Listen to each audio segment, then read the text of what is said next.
একদিন বাবা বিকেলবেলা অফিস থেকে চলে আসে আর আমাকে আর আমার ছোট বোনকে বলে তাড়াতাড়ি রেডি হয়ে নিতে। তাড়াতাড়ি আমরা তৈরি হয়ে নিলাম। বাবা বলল বাবা মেলায় নিয়ে যাব। এরপর যেতে যেতে প্রায় সন্ধ্যা হয়ে গেছে। মেলায় অনেকক্ষণ ঘোরাফেরা করলাম। এরপর বাড়ি যেতে যেতে প্রায় রাত। সাথে ছিল কিছু তেলে ভাজা খাবার, জিলিপি, নিমকি। এগুলো আমার মায়ের অনেক বেশি পছন্দ। যেহেতু মা অসুস্থ ছিল যার কারণে মা যেতে পারেন, তাই বাবা মায়ের জন্য কিছু খাবার নিয়ে নিয়েছে।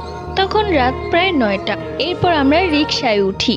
আমাদের বাড়ি থেকে দুই বাড়ির সামনের রিকশা দিয়ে যখন আসছিলাম তখন আমি দেখলাম সেই বাড়ির ছাদের ওপর একটা মেয়ে দাঁড়িয়ে আছে এবং মুহূর্তের মাঝে সে ছাদ থেকে লাফ দিল, যেটা দেখে আমাদের কলিজা উড়ে গেল। কিন্তু নিচে তাকিয়ে দেখলাম সেখানে কোনো মেয়েই পড়েনি। বাবা রিকশা চালককে তাড়াতাড়ি যেতে বলল।